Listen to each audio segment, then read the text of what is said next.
Advocate, general secretary Sindh high court bar association. आज की ये जो प्रेस कॉन्फ्रेंस है, ये हमने हमारे एक वकील दोस्त भाई हिकमतुल्लाह महसूद एडवोकेट की एब्डक्शन पे मुनक़िद की है और आप तमाम मीडिया के दोस्तों को तकलीफ़ दी है और आपसे मदद भी मांगी है कि काइंडली आप इस इशू पर हमारी मदद करें। जैसा कि हिकमतुल्लाह एडवोकेट को कंदकोट के इलाके से 16 जुलाई 2023 को अगवा किया गया था और उसके बाद 18 जुलाई 2023 को वो उनकी फैमिली से रब्ता किया गया और उनसे 1.5 करोड़ रुपए तावान मांगा गया। हिकमतुल्लाह मसूद जो है वो केपी के बार काउंसिल के मेंबर हैं और Dera Ismail Khan district bar association में के भी मेंबर हैं।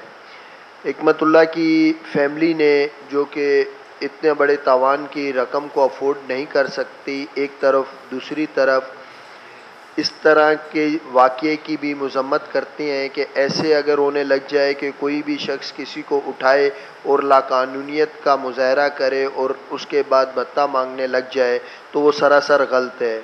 पता चला कि उनको कच्चे के डाकू जो हैं वो लेकर चले गए हैं और जब पुलिस को बताया गया तो पुलिस अभी तक ज़ुबानी तसल्ली दे रही है, कोई प्रैक्टिकल काम नहीं कर रही और पुलिस की कारकर्दगी इस सारे प्रोसेस में सवालिया निशान है। आप देख सकते हैं कि 18 जुलाई के बाद अब तकरीबन मेरे ख्याल से आज हम 9 अगस्त है और तकरीबन ये 20-22 दिन हो चुके हैं और इस 20-22 दिन में अगर पुलिस अपना रोल प्ले नहीं कर सकती, पुलिस के साथ साथ दूसरी लॉ इन्फोर्समेंट एजेंसीज़, चाहे वो रेंजर्स हो, चाहे वो पाक आर्मी हो, वो भी अपना रोल प्ले नहीं कर पा रहे और वो इस मामले को जो है उस शख्स को जिसकी ज़िंदगी दाव पे लगी हुई है और इस टाइम पे कच्चे के डाकुओं के हाथ में है और पूरी तरह से जो जुल्म बारबरियत का वहाँ पे शिकार हो रहा है और उसके लिए कुछ किया नहीं जा रहा। इसके सिलसिले में हमारे जो दोस्त हैं, जो फैमिली मेंबर्स हैं, उन्होंने एक अलामती जो है एहतजाजी कैंप भी सोहराब गोड पर लगाया हुआ है। उसके अलावा तमाम बार एसोसिएशंस ने, Sindh high court bar association ने भी इस मामले की मज़म्मत की थी।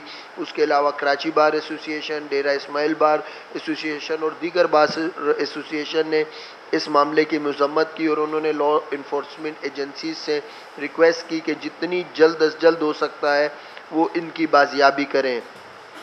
लेकिन बदकिस्मती हमारी ये है कि जब भी हमारे कोई रिक्वेस्ट जो है वो एक इंसान मिन्नत से करता है तो वो हमारे मुल्क में मानी नहीं जाती है। पता नहीं क्यों फोर्स किया जाता है कि आप अपने एहतजाज में जारियत लाएं। मैं या इस प्लेटफॉर्म से ये कहना चाहता हूँ कि आप बजाय ये कि लोग एक्सट्रीम पे जाएं, रोड्स ब्लॉक करें, डिफरेंट किस्म के मोड्स अपनाएं एहतजाज के और तब जाके गवर्नमेंट सीरियस हो, लॉ इन्फोर्समेंट एजेंसी सीरियस हो और तब जाके वो रिकवरी के प्रोसेस की तरफ चले। बेहतर ये है कि आप अभी जब आपसे मुसलसल रिक्वेस्ट की जा रही है, आप इस चीज़ को अंडरस्टैंड करें कि आप हिकमतुल्लाह महसूद की सेफ़ रिकवरी को जल्द अज जल्द जो है इंश्योर करें। इन केस अगर हिकमतुल्लाह महसूद की जो है सेफ़ रिकवरी नहीं होती है, जो कि एक जिरगा 6 अगस्त को एक जिरगा बिठाया गया था, उस जिरगे में ये कुछ मामला डिस्कस किए गए थे और जो जिरगे के शुरका थे उन्होंने ये फ़ैसला किया था कि एटलीस्ट जो लॉ इन्फोर्समेंट एजेंसीज़ है, पुलिस है, उनको 3 दिन का टाइम दिया जाए। अगर वो 3 दिन के अंदर अंदर कोई रिकवरी कर देते हैं, उसको रिकवर कर देते हैं तो सही है और अगर वो रिकवरी नहीं करेंगे तो उसके बाद जो है एहतजाज का दायरा कार भी बढ़ाया जाएगा और एहतजाज का जो तरीका है वो भी तब्दील किया जाएगा। तो वो जो टाइम पीरियड है वो आज शाम को ख़त्म हो जाएगा। अगर लॉ इन्फोर्समेंट एजेंसीज उस अपना रोल प्ले नहीं करती है और हिकमतुल्लाह महसूद को रिकवर नहीं करती हैं, तो फिर बहुत जल्द जो भी लाएअमल होगा वो आप सबको बता दिया जाएगा। और जो एहतजाज है वो रोड हो सकता है कि मेन शाहरा रोड ब्लॉक कर दिया जाए, हो सकता है कि डिफरेंट तरीके के डिफरेंट जो भी एहतजाज हैं, प्रोटेस्ट हैं, हम वो करेंगे, हो सकता है हम स्ट्राइक्स की तरफ चले जाएं। लेकिन हम हर हाल में ये चीज़ चाहते हैं कि जल्द अज जल्द जो हिकमतुल्लाह महसूद है उसको रिकवर किया जाए। और वो जो एक फैमिली है और तमाम लोग जो वहाँ से डेरा इस्माइल खान से या KPK से यहाँ पर कराची में आए हुए हैं, सिंध में आए हुए हैं, इसलिए कि उनको इंसाफ मिलेगा, उनका बच्चा रिकवर होगा, तो उन सब को अपनी जो है उनको ज़हनी सुकून दिया जाए और उनको इस तकलीफ़ से निजात दिलाई जाए। Thank you.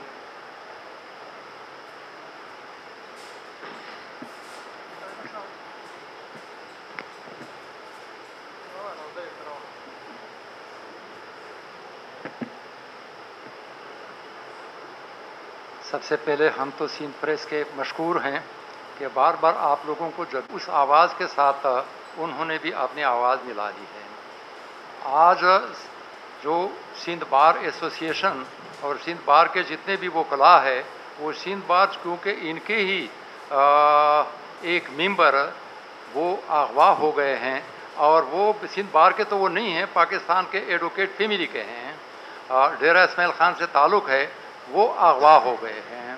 अब उसमें ये जो है वो तो सारा ये जो सिंध बार के एसोसिएशन के प्रेसिडेंट ने आपको सारा बता दिया। मैं सिर्फ ये अर्ज़ करूँगा कि कच्चे का इलाका और कच्चे के यहाँ पे जो हालात है वो कैसे हैं। सबसे पहले तो जो कच्चे का है ये आज से नहीं है, बल्कि वहाँ के हालात जो लॉ एंड ऑर्डर है ख़राब है, ये जो है 50-60 साल से है, अभी से नहीं है। यानी उस वक़्त ये हालात इवन कबायली इलाकाजात में या हमारे कोस्टल एरिया पे इतने ख़राब नहीं थे जितने हालात ये जो है कच्चे एरिया का। अब ये कच्चा एरिया के हालात कैसे ख़राब होते हैं, क्यों ख़राब होते हैं? क्योंकि इसको अगर देखा जाए तो ये इलाका राजस्थान इंडिया वाला राजस्थान, फिर ये सिंध, उसके बाद पंजाब, उसके बाद बलूचिस्तान, क्योंकि ये जो कनकोट है या कश्मीर है या उस पर के वहाँ पे पंजाब साथ में लगता है, ये जंक्शन है, 3 सूबों का जंक्शन है, और 3 सूबों के जंक्शन पे ये वारदातें होती रहती है। अब 3 सूबों के, क्योंकि इस पर सिर्फ एक मुलविस नहीं है कि हम सिंध को बोले, बल्कि सिंध के साथ पंजाब भी मिला हुआ है, फिर आगे जा कर के बलूचिस्तान भी मिला हुआ है, और फिर KPK वाले जितने भी हैं उनका तो यही रास्ता है। ये कच्चे का इलाका इस वक्त एक नासूर बन गया है पूरे मुल्क के लिए। यहाँ पे जो अगवा केसेस हैं वो रोज़ होते रहते हैं और बढ़ते रहते हैं, फिर लाखों में करोड़ों में तावान वसूल करते हैं। अब इस पर कई दफ़ा ऑपरेशन होते हैं और ये सारे कौम को ये तसल्ली दिलाया जाता है कि हम जो ऑपरेशन कर रहे हैं आइंदा के लिए ये ख़त्म हो जाएगा। लेकिन इस इलाके में जो जंगलात है, न तो वो जंगलात ख़त्म हो रहे हैं, न कच्चा ख़त्म हो रहे हैं, और वहाँ पे जो लोग हैं न उस पर कमी हो रहा है, बल्कि लोग रोज़ और भी बढ़ता जा रहा है। बात यह है कि ये मसला सिर्फ एक सूबे का नहीं है, ये पूरे मुल्क का सूबा है।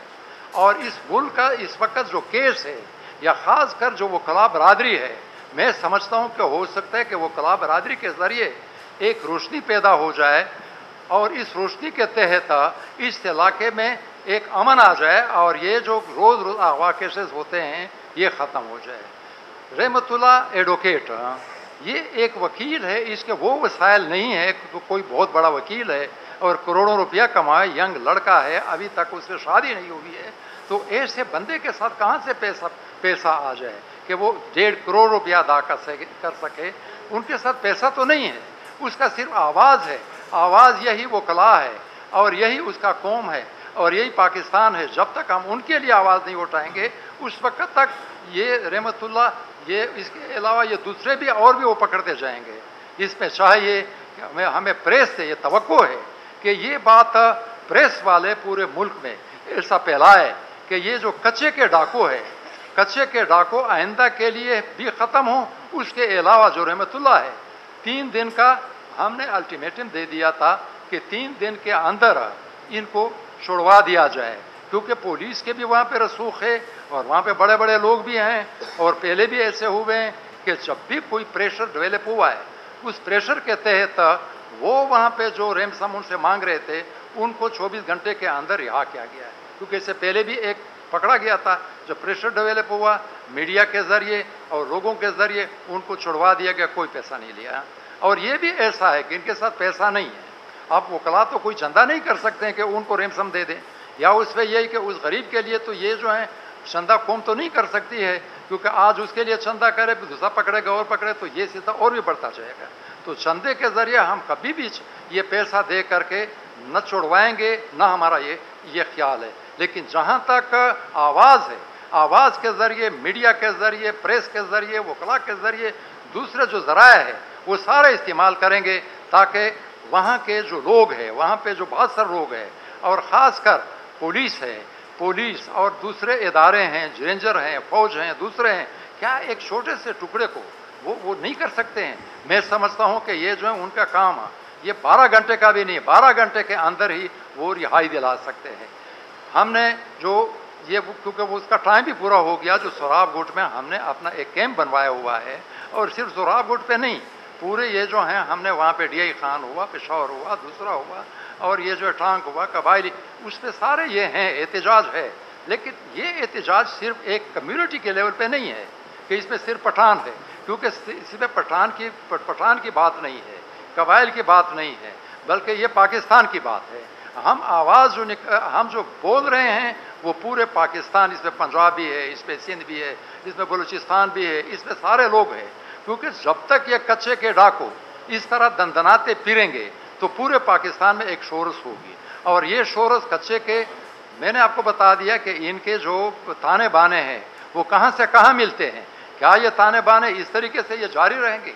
ये 40-50 साल जो हो रहा है कि ये कर रहे हैं, और ये आगे भी यही होता रहेगा। मैं समझता हूँ कि ये हमारे इदारों के लिए भी एक सवालिया निशान है कि वो इतने बड़े, यानी अफगानिस्तान के साथ हमारी बाउंड्री है 2300 किलोमीटर है, वहाँ पे तो कुछ अमन ले आए और वहाँ पे वो सेटलमेंट भी हो गया, लेकिन और बलूचिस्तान का 700 कोस्टल एरिया है, 700 किलोमीटर, वहाँ पे भी हालात कुछ बेहतर हो गए हैं। लेकिन कच्चे के जो बिल्कुल पाकिस्तान का सेंट्रल पॉइंट है, सेंट्रल पॉइंट पर 3 सूबे वहाँ पे लगे हुए हैं। क्या कच्चे के डाकू ये ख़त्म नहीं कर सकते?